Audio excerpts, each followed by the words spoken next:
अल्हम्दुलिल्लाह वैसे काम बढ़ता जा रहा है।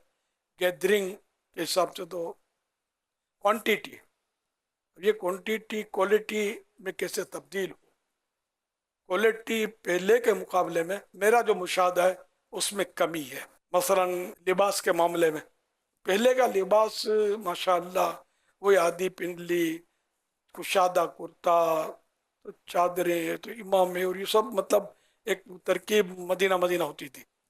नाम भी मदनी हुलिया रखा था, तो मदनी हुलिया होता भी था।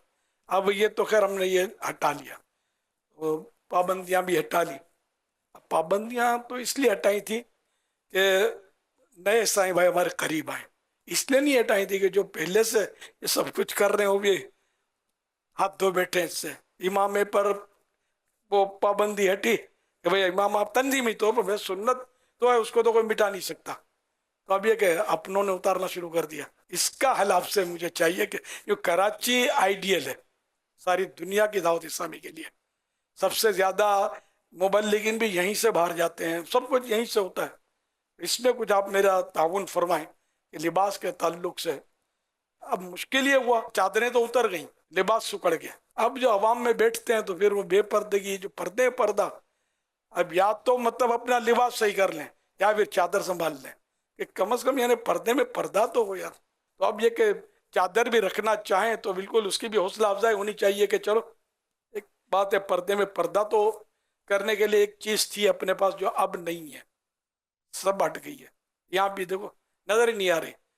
हालांकि ये गालिब अक्सरियत पहले ये चादरों वाली थी, सफेद चादर, ये चादर और ये ढका हुआ, पहले इस तरह हम बैठते थे, अब नहीं है, पाबंदी खत्म हो गई।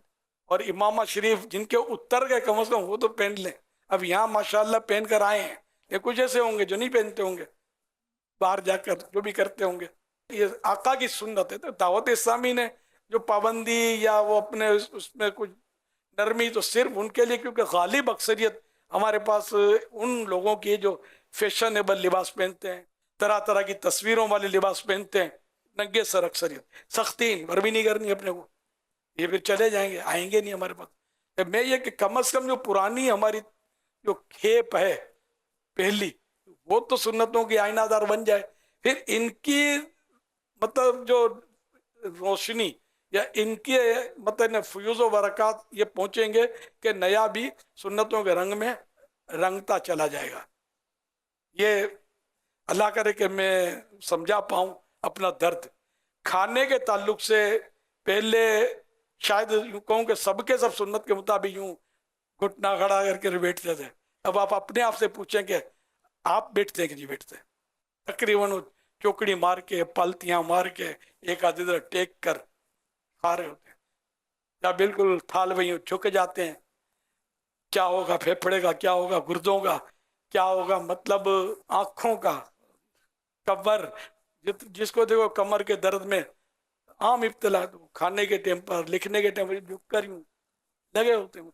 इसको थोड़ा अपने आप को इस्टेब्लिश करें सुन्नत के मुताबिक, और एक बार थोड़ा मुताला कर लें आदाब ताम में जो सुन्नतें बयान की गई हैं, और इसको अमली जामा पहना है। अब डाइनिंग टेबल भी काफ़ी घरों में आ गया होगा। अब मैं मजबूर हूँ, मैं नीचे बैठ, मेरा दिल जलता है कि मैं नहीं बैठ सकता। मैं एक दौर था कि वलीमों में इसमें उसमें बहुत गया हूँ। डाइनिंग टेबल होते थे, टेबल कुर्सियाँ मेरे लिए बिछते थे, मतलब दस्तरखान नीचे, और मेरे साथ जो होते थे इस्लामी भाई वो सब के सब नीचे सुन्नत के मुताबिक बैठ कर दुआएं पढ़ा कर हम लोग खाते थे। बहुत सौ को याद होगा कि पहले ये तरीका था। अब खुदा जाने बफे सिस्टम में भी हमारे दावत इस्लामी में टूट पड़ते हो तो कोई ताज्जुब नहीं हो, जो घूम फिर के खाते हैं। समझे, हम घूमेंगे फिरेंगे काबे के गिर्द इंशाल्लाह। हाँ, खानों के गिर्द क्या घूमना फिर रहा था। तो ये काम आप संभालें, आपको संभालना है। कराची अगर सही मानों में सुन्नतों का गहवारा बन गया तो अल्लाह करेगा दुनिया भर में सुन्नतें आसानी से आम होती चली जाएंगी इंशाअल्लाह। सुन्नत में अजमत है। सल्लु अलल हबीब सल्लल्लाहु अलैहि मुहम्मद।